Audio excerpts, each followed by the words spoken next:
ఈరోజు అచ్చంపేట నియోజకవర్గంలో భారత రాష్ట్ర సమితి పార్లమెంటు ఎన్నికల అభ్యర్థిగా నన్ను అచ్చంపేట నియోజకవర్గ కులమ సింహాలకు గర్తించే పురులకు పరిచయం చేయడానికి కేసీఆర్ గారి ఆశీర్వాదంతో జరుగుతున్న ఈ సభకు సభాధ్యక్షత వహిస్తున్న నల్లమల టైగర్ మీ అందరి హీరో మాజీ శాసనసభ్యులు అని అనాలంకించడం లేదు.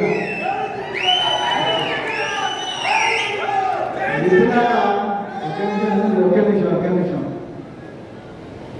నాయకత్వం అనేది హోదాతోనే రాదు, గుండె ధైర్యంతో వస్తుంది. ఇక వంశీకృష్ణ గారికి ఏం ధైర్యం ఉన్నది, గువ్వల బాలరాజ్ గారికి ఎటువంటి ధైర్యం ఉన్నది అనేది నేను చెప్పాల్సిన అవసరం లేదు. దేవుడు పక్కన ఎమ్మెల్యే పెట్టుకొని మరి ఇంట్లో పడుకునేటోళ్లకు ఏ హోదా లేకపోయినా నిరంతరం జనం గుండెలోనే ఉండేటోళ్లకు తేడా ఇక్కడనే కనిపిస్తున్నది. బిడ్డ, నువ్వు ఎన్ని కేసులు పెట్టినా,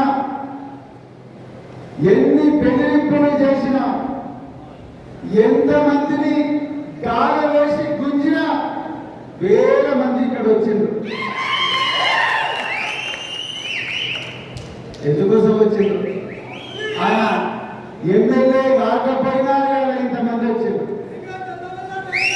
మిత్రులారా, అలాంటి పెద్దలు మరి డాక్టర్ గువ్వల బాలరాజ్ గారు, వారి అధ్యక్షతన నాగర్కర్నూలు జిల్లా అధ్యక్షులు, వారి అధ్యక్షన జరుగుతున్న ఈ సమావేశానికి ముఖ్య అతిథి నేను కాదండి, మీరందరూ ముఖ్య అతిథి. పార్లమెంటుకు పోయేది ప్రవీణ్ కుమార్ కాదు, అచ్చంపేట పెళ్లిపెట్టాలందరూ. మధ్యమడుగు నుండి వలక మామిడి దాకా, వలక మామిడి నుండి దుర్గపల్లి దాకా, దుర్గపల్లి నుండి బంగోడు దాకా, బంగోడు నుండి లింగాల దాకా, లింగాల నుండి పోచెట్టిపల్లి దాకా, పోచెట్టిపల్లి నుంచి ఉప్పునందల దాకా, ఉప్పునందల నుండి జస్టిస్ సదగోడ దాకా, అక్కడి నుండి ఆదిపూర్ దాకా, ఆదిపూర్ నుండి సిద్ధాపూర్ దాకా, మన్ననూరు దాకా, మాచారం దాకా, మైలారం దాకా, ప్రతి అచ్చంపేట టౌన్లో ప్రతి వార్డు నుంచి ఇక్కడికి వచ్చిన మీ అందరికీ కూడా వేదిక మీదున్న పెద్దలందరికీ సమయం తక్కువగా ఉన్నది కాబట్టి వారందరికీ కూడా మరొకసారి హృదయపూర్వక ధన్యవాదాలు తెలుపుతూ, మరొక్కసారి చెప్తున్నా, లక్షల మంది ప్రజల ప్రతినిధులుగా ఇక్కడికి వచ్చిన మీకు, అదే విధంగా మిమ్మల్ని రకరకాల కారణాలతోని, కొంతమంది పెట్టిన ప్రలోభాలతోని, కొంత అమాయకత్వంతోని కాంగ్రెస్ పార్టీ బీజేపీలకు పోయిన అమాయక ప్రాణులందరికీ కూడా మరొకసారి వాళ్ళకు కూడా నేను ఇదే వేదికగా ఆహ్వానం పలుకుతున్నా. అన్నలారా, తమ్ములారా, దయచేసి వాపసు రాండి. ఒక్కసారి మీరు ఎక్కడున్నారో, మీరు ఈరోజు ఆ స్థానంలో ఉండడానికి ఎవరి త్యాగాలు వెనుకున్నాయో ఒక్కసారి ఆలోచించండి. ఆ త్యాగాలు చూసిన ఒక మాజీ పోలీసు అధికారిగా నేను చెప్తున్నా, మామూలు త్యాగాలు భావించారు. Venugopal Reddy 2009 Venugopala Reddy Tagore auditorium, Osmania university Tagore auditorium ఎదురుగా ఉదయం 6 గంటలకు శవమై కనిపించండి. ఏం తక్కున్నది వేణుగోపాల్ రెడ్డి? ఇషాంత్ రెడ్డికి ఏం తక్కున్నది? సెంట్రల్ యూనివర్సిటీ, మన central library, Osmania university central library ఎదురుగా 6 గంటలకు ఆనాడు అంజయ్య అనే ఇన్స్పెక్టర్ సార్ ఒక బిడ్డ కాల్చుకొని చనిపోయిండు. బ్యాగ్ లో నేను ఆనందంతో చనిపోతున్నా అని రాసిండు శాంతి రెడ్డి. మరి ఆనందంతో చనిపోతున్నారు అప్పటికి ఇంకా తెలంగాణ రాలే. ఎందుకంటే ఆనాడు తెలంగాణ ద్రోహి కాంగ్రెస్ పార్టీకి ప్రతినిధిగా ఉన్న డి శ్రీనివాస్ నిజామాబాద్ లో ఓడిపోతే నేను ఆ పెద్దమ్మ తల్లికి నా ప్రాణం అర్పించుకుంటా అని మాటిచ్చిన డి శ్రీనివాస్ ఓడిపోయాడు. అందుకనే నేను ప్రాణ త్యాగం చేస్తున్నా అని చెప్పి శాంతి రెడ్డి చనిపోయాడు. Sai Kumar Kodad chemical engineer, Osmania university ECH engineering college hostel bungalow ఉదయం 9 గంటలకు ఎవరు చూడనప్పుడు ఉరేసుకుంటే కూడా ప్రాణంలో ఉన్న సాయి కుమార్ను మేము గాంధీ హాస్పిటల్కి తీసుకొని పోయినాం. వాళ్ళ తల్లిదండ్రులను చూస్తే ఎంత బాధ కలుగుతుంది. కెమికల్ ఇంజనీర్ కావాల్సిన బిడ్డ, లక్షల రూపాయలు నెలకు సంపాదించిన బిడ్డ ఒక్క నిమిషంలో తెలంగాణ కోసం శవమైంది. సిరిపురం యాదయ్య నా పేరు తెలంగాణ బాడీ అంతా కాలుతున్నది.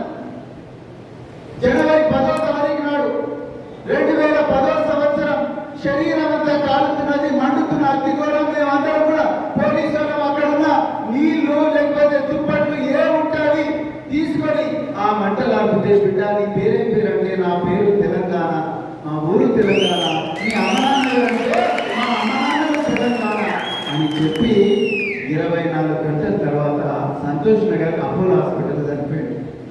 బోచా నాయక్ సంత్ సేవాలాల్ మహారాజ్ వారసుడు బోచా నాయక్, మరి ఆయన కూడా ఆత్మత్యాగం చేసుకున్నాడు.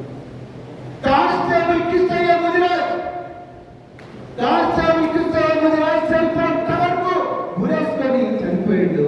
శ్రీకాంతచారి మలిదశ తెలంగాణ ఉద్యమంలో నింద ప్రాణం ఎల్బీ నగర్ చౌరస్తాలో ఆత్మహత్య చేసుకున్నాడు.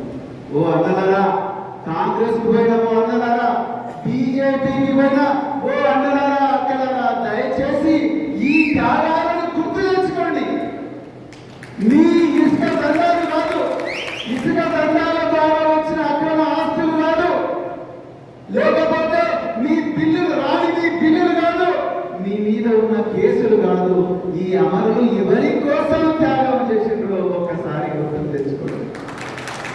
ఎవరి కోసం ఆనాడు ఈ అమ్మాయిలు ఉస్మానియా యూనివర్సిటీలో ఫిబ్రవరి 14వ తారీఖు నాడు 15వ తారీఖు నాడు ఆంధ్ర పోలీసుల బూటు కాళ్ళతోని దెబ్బలు తిని దుర్గాబాయి దేశ్ముఖ్ హాస్పిటల్ పడ్డారు. ఒక్కసారి మన తెలంగాణ అమ్మాయిల త్యాగాలను గుర్తు తెచ్చుకోండి. కృష్ణవేణి హాస్టళ్లలో ఎంతో ఘోరంగా తగ్గులు తిన్న మన తెలంగాణ బిడ్డల త్యాగాలను గుర్తుకు తెచ్చుకోండి. మహబూబాబాద్ రైల్వే స్టేషన్ లో ప్రాణ త్యాగానికైనా సిద్ధపడి తెలంగాణ ద్రోహులను ఇక్కడికి రానివ్వమని మరి వీర కిషోరాలు ఎవరైతే ఉన్నారో వాళ్ళ త్యాగాలను గుర్తుకు తెచ్చుకోండి. దయచేసి వాపసు రాండి. ఇంతకుముందు పెద్దలు బాలరాజు గారు అన్నారు, నేను ఇప్పుడే అవసరం అనుకుంటే ఇప్పుడే వాళ్ళ ఇంటికి పోతా, పోయి మళ్ళొకసారి వాళ్ళందరినీ కూడా పార్టీలోకి ఆహ్వానిస్తామంటున్నారు. మిత్రులారా, దయచేసి వాపసు రాండి. ఇది చాలా కీలకమైన సమయం.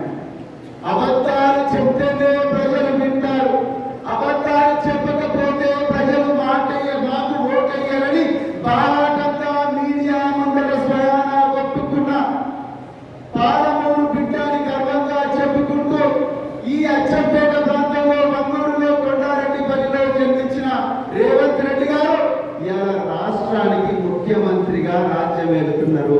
ఇంతకుముందు చాలా మంది పెద్దలు చెప్పిండ్రు, ఎన్ని అబద్ధాలు చెప్పారు. అబద్ధాలు చెప్తేనే ప్రజలు వింటారు, దొంగ వాగ్దానాలు చేస్తేనే ప్రజలు వింటారని చెప్పి దొంగ వాగ్దానాలు చేసి మరీ అధికార పీఠం మీద కూర్చొని ఈ రోజు ముఖం చాటేస్తున్న వ్యక్తి ఈ రాష్ట్రానికి ముఖ్యమంత్రిగా ఉంటే ఏం జరుగుతున్నదో మీరందరూ చూస్తున్నారు. ఇప్పుడే మన నరసింహగౌడ్ అని చెప్పినప్పుడు మాచారం స్టేజ్ దగ్గర మహిళలు బిందెలు పట్టుకొని రాస్తారోకం చేస్తున్నారు. ఎంత ఘోరమయ్యా అంటే ఈరోజు 3 రోజుల క్రితం సాగర్ నియోజకవర్గంలో 30 కోతులు చనిపోయిన నీళ్ళ ట్యాంకు నుండి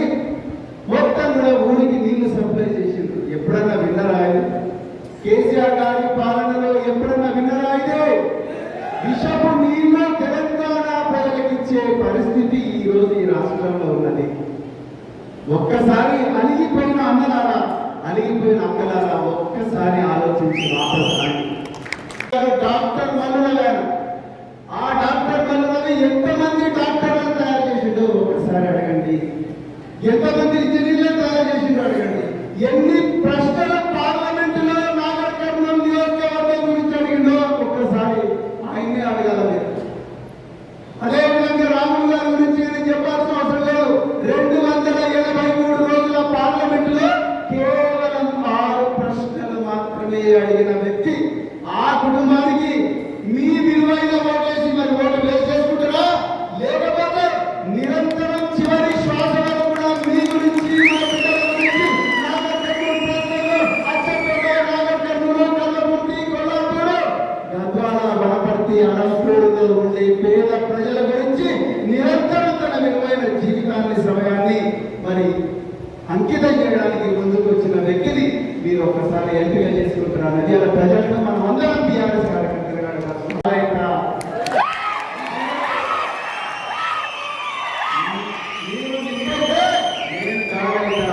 మీరు అన్యైతే నేను ఆజ్యమైతా.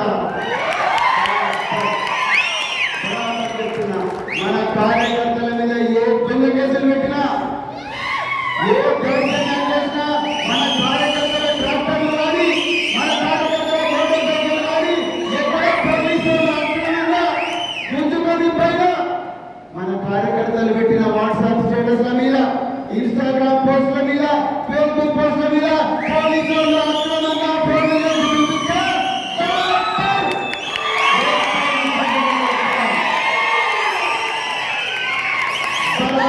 పోలీసులకు వస్తాం.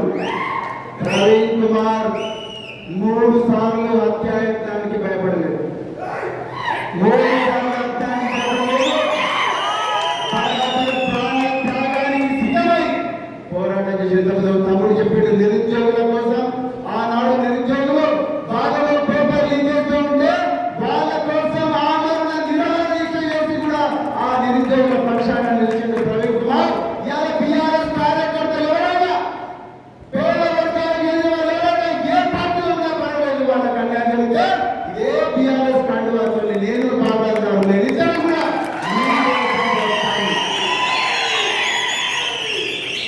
మీరు అనుకుంటున్నారేమో 49,000 మెజార్టీతో గెలిచిన బిడ్డ, అవన్నీ మామూలు. అవన్నీ మామూలు. ఇప్పుడు కళ్ళబట్టి గుంజుకుంటాం, కొల్లాపూర్లో గుంజుకుంటాం, వనపర్తిలో గుంజుకుంటాం, కల్లకుర్తిలో గుంజుకుంటాం, అచ్చంపేటలో గుంజుకుంటాం, నాగర్ కర్నూలులో గుంజుకుంటాం, కళ్ళబట్టి గుంజుకుంటాం. మీరు అబద్ధాలు చెప్పి 90 పార్టీలు మా ముందర వేసి మధ్యలో పెట్టి బిర్యానీలు దిగుమతి చేసి అభిమానుల కుక్కి అబద్ధాలతో మాయ చేసి మా ఓట్లు గుంజుకున్నారు. ఇలా మా బిడ్డలు దెబ్బ తిన్న పిల్లలు, నల్లమల పిల్లలు బరాబర్ గుంజుకుంటాం. భారీ మెజార్టీతో మీ దిమ్మ తిరిగేలా, మీ చెవులు చిల్లు పడేలా జై తెలంగాణ నినాదం చేస్తే మా బిడ్డలు బరాబర్ మా ఓట్లు మేము గుంజుకుంటాం. తెలంగాణ నివురు కప్పిన నిప్పు ఈ పోరాటం మిత్రులారా, ఇది తెలంగాణను ద్రోహం చేసిన కాంగ్రెస్ పార్టీని, ఈ దేశానికి ద్రోహం చేసిన కాంగ్రెస్ పార్టీకి మధ్య, అదే విధంగా తెలంగాణ 4 కోట్ల ప్రజల మధ్య జరుగుతున్న పోరాటం. ఈ పోరాటం ఎవరు గెలవాలి? తెలంగాణ ప్రజల గుండె చప్పుడుగా భారత రాష్ట్రం గెలవాలి. కేసీఆర్ గారు గెలవాలి, కేటీఆర్ గారు గెలవాలి, దుబ్బల పాలన గెలవాలి, ప్రవీణ్ కుమార్ గెలవాలి. ఇంత చక్కటి అవకాశం ఇచ్చిన మీ అందరికీ కూడా హృదయపూర్వక పాదాభివందనాలు చెప్తూ, మీడియా మిత్రులకు మరొకసారి గొప్పగా పాదాభివందనాలు చెప్తూ, మిత్రులారా ఈ రోజు నుంచే మన యుద్ధం మొదలైంది. ప్రవీణ్ కుమార్ మీటింగ్ రాడు, ప్రవీణ్ కుమార్ రావాల్సిన అవసరం లేదు. ప్రవీణ్ కుమార్ ఎంపీ అయితే మధ్యమడిగిలో ఉండే గిరిజన బిడ్డ ఎంపీ అయినట్టు, ప్రవీణ్ కుమార్ ఎంపీ అయితే పారిశుద్ధ కార్మికుడు ఎంపీ అయినట్టు, ప్రవీణ్ కుమార్ ఎంపీ అయితే తాను రైతులు ఎంపీ అయినట్లు, ప్రవీణ్ కుమార్ ఎంపీ అయితే రైతు కూలీ ఎంపీ అయినట్టు, ప్రవీణ్ కుమార్ ఎంపీ అయితే నిరుద్యోగ బిడ్డ ఎంపీ అయినట్టు